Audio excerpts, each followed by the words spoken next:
Good morning बच्चों। Class 10th home science के subject में आपका स्वागत है। जैसा कि हमने परसों पढ़ा था कि पारिवारिक बजट से लाभ, पारिवारिक बजट बनाने से क्या लाभ होता है, आज हम उसके आगे पढ़ेंगे कि पारिवारिक बजट को प्रभावित करने वाले कारक, कारक मतलब कारण। चलिए स्टार्ट करते हैं। पहला है पारिवारिक आय। पारिवारिक आय परिवार के विभिन्न मदों पर, मद मतलब आवश्यकताओं पर होने वाला व्यय आय के अनुसार होता है। बजट बनाने से यह ज्ञात हो जाता है कि परिवार के विभिन्न स्रोतों से प्राप्त आय कितनी है, मतलब कि परिवार में जितने लोग हैं वो कहाँ कहाँ से कितनी आय लाते हैं, कितने हमारे पास पैसा इकट्ठा हुआ है और किस तरह से हमको उसको पूरे महीने मैनेज करना है, उसी की हम सूची बनाते हैं जिसको हम बजट कहते हैं। फिर है बजट की अवधि। बजट कितने समय के लिए बनाया जा रहा है, मतलब हम जो बजट की सूची तैयार कर रहे हैं वो कैसी है। कैसी का मतलब जैसे 1 हफ्ते का है कि 15 दिन का है कि 1 महीने का बजट बनाया है कि साल भर का बजट बनाया है कि 6 महीने का बजट बनाया है, तो इसको हमें निश्चित कर लेना चाहिए ताकि उसी के अनुसार उपलब्ध आय को उतने समय में होने वाली आवश्यकताओं के बीच बांटा जा सके। जैसे अगर आपको 1 हफ्ते का बनाना है तो आप उस हिसाब से मैनेज करेंगे कि मुझे 700 रुपये 1 हफ्ते में खर्च करना है, तो वैसा बजट बनेगा। जब आपको 1 महीने का बनाना है तो जिस हिसाब से आपकी आय रहेगी उसी हिसाब से आप व्यय करेंगे। तो सबसे पहले आपको ये निश्चित करना पड़ेगा कि जो हम बजट बना रहे हैं वो कितने समय का है, 15 दिन का है, महीने का है, 6 महीने का है या साल भर का है। ठीक है बच्चों, समझ में आ रहा है। चलिए तीसरा है परिवार के निर्धारित लक्ष्य। परिवार के सभी आर्थिक क्रियाएं जो होती हैं वो परिवार के लक्ष्यों की प्राप्ति हेतु की जाती हैं तथा परिवार के लक्ष्य स्पष्ट होने चाहिए। आपको क्या करना है वह एक लक्ष्य होता है कि आज हमको इस महीने में ये चीज़ करना है। जैसे कभी क्या होता है हमारे पास पैसे हैं, अब गर्मी का सीजन आ गया, हमको कूलर लेना है, तो उसको कई दिन महीनों पहले से ही हमें उसको बजट बनाना पड़ता है, बचत करनी पड़ती है, फिर हम उस सामान को ला पाते हैं। क्योंकि हम एक मध्यम वर्ग के हैं, इस वजह से हमें कोई भी काम, जैसे हमने पहले बोला था कि कोई भी काम करते हैं तो हम एक योजना बना कर करते हैं, तो वैसा ही सेम बजट भी है कि हम कोई भी काम करने के लिए किसी लक्ष्य को पाने के लिए ही स्पष्ट होना चाहिए कि हम उसी हिसाब से परिवार निर्धारित करेंगे कि हमको क्या करना है और क्या नहीं करना है। फिर है परिवार की वर्तमान तथा भविष्य की आवश्यकताएं। प्रत्येक परिवार की आवश्यकताएं उनके लक्ष्यों से जुड़ी होती है, मतलब उनका जो उद्देश्य होता है उससे जुड़ी होती हैं। अल्पकालीन लक्ष्य संबंधित आवश्यकताएं, वर्तमान की आवश्यकताएं और दीर्घकालीन, मतलब कौन सी आवश्यकता हमको तुरंत चाहिए। कुछ होती हैं जो हमारी आवश्यकताएं 6 महीने बाद की होती है, कुछ साल भर बाद की होती हैं। तो यह क्या होती हैं परिवार की आवश्यकताएं। उसी हिसाब से हम अपना काम करते हैं कि अभी हमको भी इतना समय बाकी है। जैसे कि विवाह, मान लीजिए उदाहरण के तौर पे आपको समझाते से विवाह है, तो वो ये नहीं है कि आज आप देखने के कल शादी हो गई और आपको तुरंत मैनेज करने का टाइम नहीं मिला। उसमें लंबा, क्योंकि ये प्रोसीजर लंबा होता है, ज्वेलरी भी बनवानी पड़ती है और छोटे सामान हैं जो और भी फ्रिज टीवी वगैरह हैं इनको भी खरीदना रहता है, तो उसके लिए हमें अधिक धन की आवश्यकता होती है। इसलिए इस साल 2 साल पहले से ही योजना बना के चलाया जाता है कि धीरे धीरे करके आदमी एक एक सामान को इकट्ठा करता है, फिर एक निश्चित दिन पे उसको व्यय कर देता है। व्यय के शीर्षक,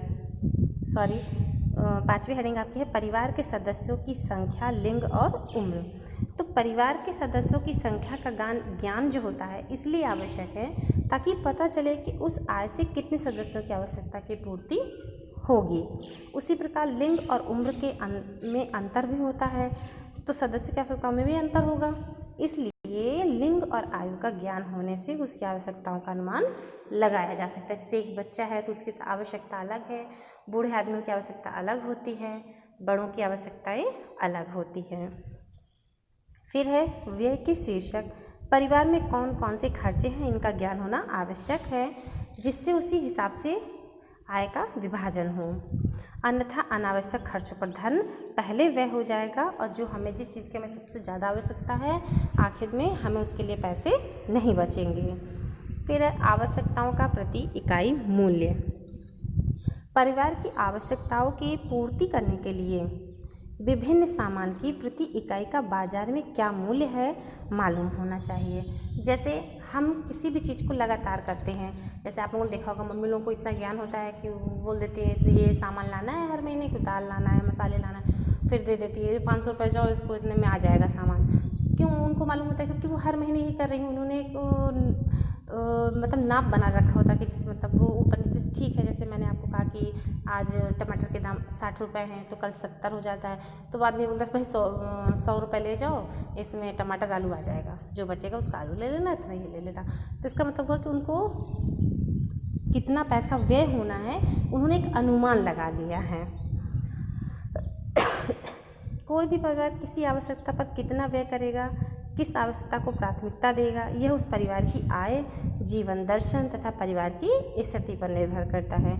फिर है भोजन पर प्रत्येक परिवार में व्यय होता है। केवल परिवार की आय को देखते हुए भोजन में गुणात्मक अंतर होता है। जैसा आपको मैंने बताया पहले कि जो भोजन होती है वो हमारी सबसे पहली आवश्यकता होती है, लेकिन अगर देखिए अब एक गरीब है वो भी खाता है और एक अमीर है वो भी पेट में भरता है, लेकिन दोनों के भोजन में अंतर रहता है। कोई 56 भोजन करता है तो कोई दाल चावल रोटी सब्जी में ही सिमट कर रहता है। किसी को दिन भर के बीच में एक टाइम सूखी रोटी ही खाने को मिलती है, किसी को नहीं भी मिलता है। तो जिसकी जैसी आवश्यकताएँ होती हैं उसी हिसाब से वो अपना व्यय करता है। फिर है पारिवारिक बजट के निर्माण में आने वाली बाधाएं। जब हम बजट बनाते हैं तो उसमें देखो कोई भी हम काम करते हैं ना तो उसमें कुछ न कुछ बाधा ज़रूर आ जाती है। तो ऐसे ही जब हम बजट बनाते हैं तो निर्माण में भी कुछ बाधाएं आती हैं। अब हम उसको समझेंगे। पहला है शिक्षा व ज्ञान की कमी। भारतवर्ष की पृष्ठभूमि ग्रामीण होने के कारण यहाँ की अधिकतर स्त्रियाँ अशिक्षित हैं। पहले के ज़माने में बजट नहीं बनता था, क्यों नहीं बनता था? क्योंकि पहले ज़माने में स्त्रियाँ शिक्षित नहीं होती थी। उनको ये नहीं पता होता था कि बजट बनाने से हमको लाभ होगा कि हानि होगा। जब वो पढ़ी ही नहीं है तो क्या जोड़ करेंगे, क्या घटाना करेंगे, कैसे लिखेंगे, जब लिखना ही नहीं आता तो नहीं कर पाती थी। तो ये भी एक बजट में जो है मेन कारण, सबसे बड़ी बाधा यही बाधा होती थी कि स्त्रियां जो है पढ़ी लिखी नहीं रहती थी और उनको इसका ज्ञान भी नहीं रहता था, ज्ञान की भी कमी रहती थी। तो ऐसी स्त्रियां हिसाब किताब करने में समर्थ नहीं होती हैं, दूसरे के बजट के लाभों से अनभिज्ञ होती हैं। इसी कारण बजट नहीं बनाती।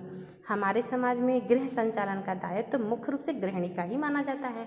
अपने आप बोलते हैं ना कि मर्द बाहर कमाता है और स्त्री ही घर को चलाती है, परंतु अशिक्षित गृहिणी बजट बनाने में पूर्ण रूप से असमर्थ होती है। अतः कहा जा सकता है कि शिक्षा व ज्ञान की कमी ही परिवार बजट बनाने के निर्माण में सबसे बड़ी बाधा है।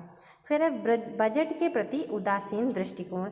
शहरी महिलाओं में शिक्षित होने पर भी बजट के प्रति उदासीन रहती हैं। देखिए शहर की भी महिलाएं पढ़ी लिखी होती हैं लेकिन फिर भी उनको बजट बनाने में कोई रुचि नहीं होती है। अब अरे कौन बनाए, जाओ जो होगा, मतलब वो उदासीन रहती हैं। उन्हें ये एक झंझट लगता है। समृद्ध परिवारों को तो वैसे भी धन की कमी नहीं होती, दूसरे उनके पास समय का भी अभाव रहता है। बड़े बड़े लोग क्या करते हैं, वो बजट नहीं बनाते हैं। पता चला कि जाओ उनके यहाँ से इतना कर देना, जो पैसा मांगेंगे दे देना, उनका कोई वो नहीं है। लेकिन जो मीडियम फैमिली से हैं, जो शिक्षित हैं, जो जानते हैं कि बजट बनाने में हमें लाभ होता है, वो स्त्रियां ज़रूर अपने घर का बजट बनाती हैं। इसलिए बजट बनाने के प्रति उदासीन रहती हैं और उन्हें बजट बनाने की आवश्यकता नहीं होती। फिर है आपका सामाजिक रूढ़िवादिता। बहुत से घरों में खर्च का सारा भार पुरुषों के हाथ में होता है। वह आय का ब्यौरा महिलाओं को नहीं बताते। पुरुष के पास बजट बनाने का समय नहीं होता और महिलाओं की आय की जानकारी नहीं होती। कुछ पुरुष ऐसे भी होते हैं जो कि कितनी इनकम है सही वो अपने घर में महिलाओं को नहीं बताते हैं, और जब उनको सही आय का पता नहीं होगा तो उनका जो है बजट भी सही तरीके से नहीं बन पाएगा। हमारे समाज में अनेक संस्कार जैसे नामकरण, कर्णछेदन, जन्मदिन, विवाह, अंत्येष्टि आदि को सामाजिक उत्सव के रूप में मनाया जाता है। इन संस्कारों पर अतिरिक्त धन खर्च होता है जिससे पारिवारिक बजट बिगड़ जाता है। कई बार तो इन सब कामों के लिए उधार भी लेना पड़ता है, लोन भी लेना पड़ता है। तो सामाजिक रूढ़िवादिता व प्रथाएं हमारी पारिवारिक बजट में भी बाधाएं उत्पन्न करती हैं। जैसे कभी कभी क्या होता है, हमारे पास पैसे कम हुआ, पैसे की शॉर्टेज है, उसी में कोई एक्सपायर हो गया, ख़त्म हो गया, या फिर कोई बर्थडे आ गया या कोई ऐसा काम जिसमें हमें पैसा खर्च करना है, तो ये क्या है, रूढ़िवादिता। ठीक बच्चों, आज हम इतना ही पढ़ेंगे, बाकी कल पढ़ेंगे।